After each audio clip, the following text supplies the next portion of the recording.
Marwari media आप देख रहे हैं। आज है 1 अप्रैल 2026 बुधवार का दिन। हिंदू तिथि चैत्र माह के शुक्ल पक्ष की चतुर्दशी और सुबह 7 बजे के बाद पूर्णिमा तिथि भी शुरू हो जाएगी। चलिए नजर डाल लेते हैं आज की बड़ी खबरों पर। शुरुआत कर देते हैं दुनिया की बड़ी खबर के साथ। बड़ी खबर, इजराइल और ईरान के बीच जंग अब खतरनाक मोड़ पर है। हालात दिन ब दिन और खराब होते जा रहे हैं। दुनिया में अब ऐसी तस्वीरें दिखने लगी है जिसका अंदाजा पहले किसी ने नहीं लगाया था।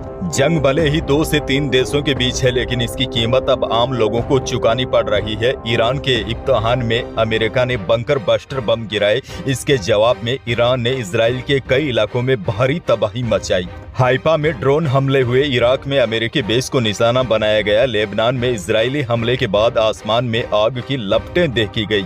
चिंताजनक बात यह है, 1 महीने के बाद भी हालात नहीं बदले। हर तरफ सिर्फ तबाही के निशान है। लगातार हो रहे हमलों से मिडिल ईस्ट के कई देश प्रभावित है। लोग डरे हुए हैं। हालात और बिगड़ते जा रहे हैं। बड़ी खबर यह भी देखिए, अमेरिका, इजराइल और ईरान जंग के चलते स्ट्रेट ऑफ हॉर्मुज प्रभावित होने से दुनिया भर में एनर्जी क्राइसिस के बाद अब इंटरनेट ठप होने का भी खतरा मंडरा रहा है। इसकी वजह है यह है, हॉर्मुज रूट से न केवल दुनिया का 20% कच्चा तेल और 25% LNG गुजरती है, बल्कि इसी रास्ते के नीचे इंटरनेट वाली केबल भी बिछी हुई है। यानी कि जो हम और आप मोबाइल या अन्य जगहों पर इंटरनेट का इस्तेमाल करते हैं, वह इन्हीं इंटरनेट केबल्स के माध्यम से आता है। अगर बाई चांस इन केबल्स को नुकसान पहुंचता है तो भारत समेत पूरी दुनिया में इंटरनेट की स्पीड काफी कम हो सकती है। आगे बढ़ेंगे। देश की बड़ी खबर, नया वित्तीय वर्ष आज 1 अप्रैल 2026 से शुरू हो रहा है। इसी के साथ देश भर में टैक्स, बैंकिंग और रोजमर्रा के खर्च से जुड़े कई बड़े बदलाव लागू होंगे। सबसे बड़ी जानकारी आपको दे दूं, अब 64 साल पुराने आयकर कानून की जगह नया इनकम टैक्स एक्ट 2025 लागू होगा। और देखिए, अब पैन कार्ड बनवाने के लिए सिर्फ आधार कार्ड काफी नहीं होगा, जन्म तिथि की भी आवश्यकता होगी। और जन्म तिथि के लिए आपको 10वीं की मार्कशीट और पासपोर्ट में से कोई एक दस्तावेज देना होगा।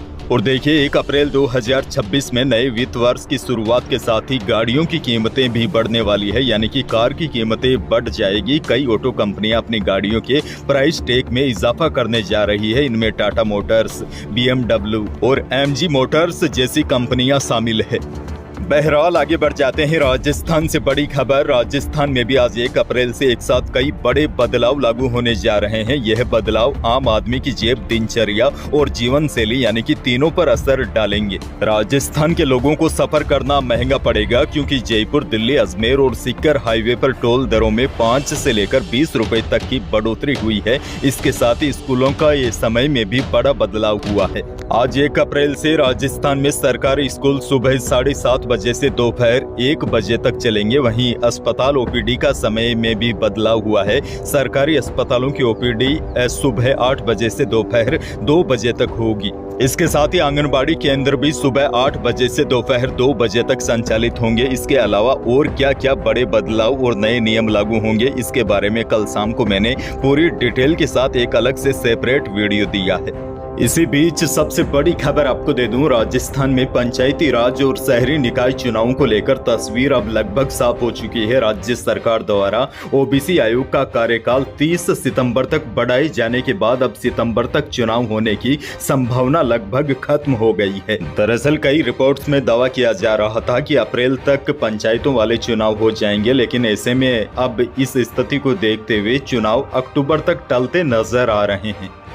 आगे बढ़ेंगे। एक और बड़ी खबर, अब राजस्थान के 24 जिलों के किसानों को खेती के लिए दिन में 2 ब्लॉक में बिजली की निर्बाध आपूर्ति सुनिश्चित की जाएगी। मुख्यमंत्री ने अपने आधिकारिक सोशल मीडिया हैंडल X पर पोस्ट करते हुए यह जानकारी साझा की है। मुख्यमंत्री बोले, यह कदम सिर्फ बिजली सप्लाई का सुधार नहीं, बल्कि किसानों की सुरक्षा कवच है। रात के अंधेरे में पैंथर जैसे जंगली जानवर के हमले और कड़ाके की सर्दी से होने वाले हादसों से अन्नदाताओं को निजात मिलेगी। सरकार का निर्धारित लक्ष्य वर्ष 2027 तक राजस्थान के हर एक जिले को चरणबद्ध तरीके से रात की बिजली से पूरी तरह मुक्त करना है। यानी आने वाले समय में प्रदेश का हर किसान अपनी शाम और रात का वक्त खेतों के बजाय अपने परिवार और बच्चों के साथ सुकून से बिता सकेगा।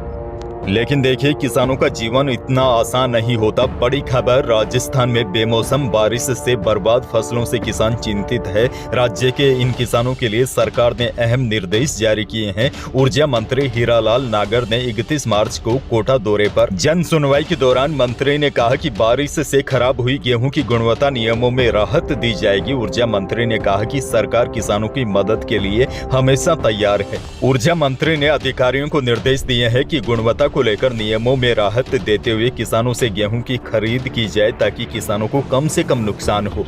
आगे बढ़ेंगे। बड़ी खबर, राजस्थान के बड़े शहरों और हाईवे पर 591 पब्लिक ईवी चार्जिंग स्टेशन बनेंगे। केंद्र सरकार ने राजस्थान अक्षय ऊर्जा निगम को प्रदेश में इलेक्ट्रिक वाहनों के पब्लिक चार्जिंग स्टेशन लगाने के लिए 81.12 करोड़ रुपए का फंड देने की मंजूरी दी है। इस फंड से प्रदेश भर में 262 स्थानों पर कुल 591 ईवी चार्जिंग स्टेशन बनेंगे। दरअसल अक्षय ऊर्जा निगम ने प्रधानमंत्री ई ड्राइव योजना के तहत प्रदेश में नए ईवी चार्जिंग स्टेशन खोलने के लिए केंद्र सरकार को प्रस्ताव भेजा था।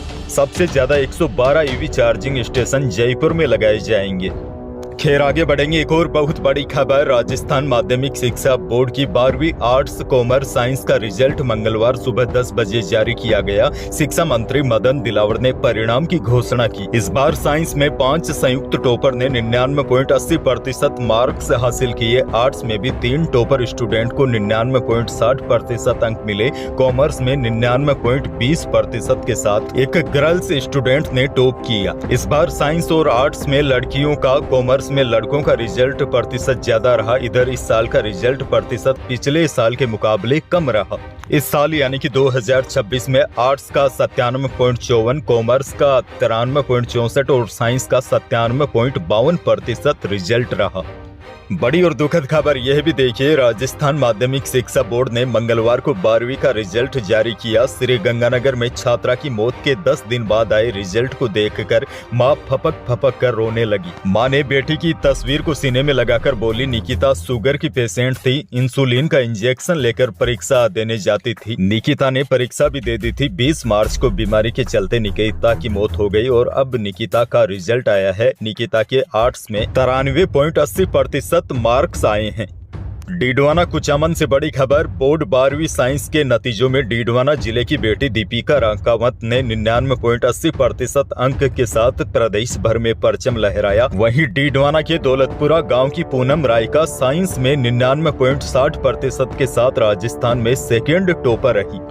सिक्कर से बड़ी और दुखद खबर, सिक्कर के नेछवा इलाके के गनेड़ी गांव में खेल में बनाई मिट्टी की सुरंग में दबने से 3 बच्चों की दर्दनाक मौत हो गई। चौथे दोस्त कृष्ण ने इस हादसे के बाद शोर मचाया और गांव वालों को सूचना दी। इस सूचना के बाद पूरे गांव में हड़कंप मच गया। पुलिस को सूचना दी गई। मिट्टी हटाकर जब तीनों को निकाला गया तब तक उनकी मौत हो चुकी थी। पुलिस के अनुसार बच्चों ने गाँव के पास खेत में रेतीले मिट्टी के 3 से 4 फीट ऊंचे टीले के नीचे सुरंग बनाई थी। उसके बाद चारों ही खेलने लग गए थे। रेत का टीला ढहने से तीनों सुरंग के अंदर ही रह गए।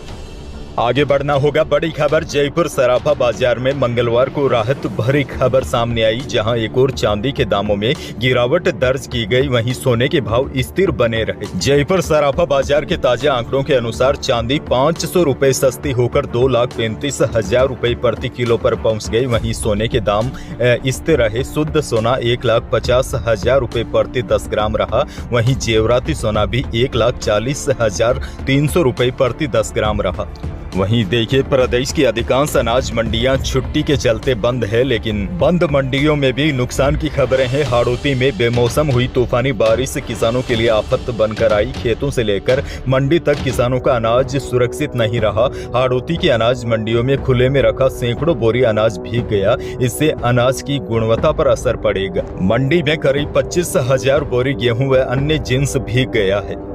अच्छा, मौसम को लेकर भी बड़ी खबर आपको दे दूं। राजस्थान में मंगलवार को बारिश के साथ ओले गिरे। जोधपुर, अजमेर, चूरू, सीकर, श्री गंगानगर, हनुमानगढ़ में ओले गिरने से खेतों में खड़ी फसलों को काफी अधिक नुकसान पहुंचा, क्योंकि इस समय गेहूं, सरसों और चने की फसलें कटाई के करीब है। वहीं श्री गंगानगर में बिजली गिरने से मौसी समेत 2 बच्चे झुलस गए, उनको बीकानेर के हायर सेंटर रेफर कर दिया है। वहीं प्रदेश में एक्टिव वेस्टर्न डिस्टर्बेंस का असर अप्रैल के पहले सप्ताह में भी रहेगा। हालांकि अप्रैल के पहले सप्ताह में केवल 2-3 दिन ही इस सिस्टम का असर हल्का दिखाई देगा, क्योंकि अब यह सिस्टम कमजोर हो गया है।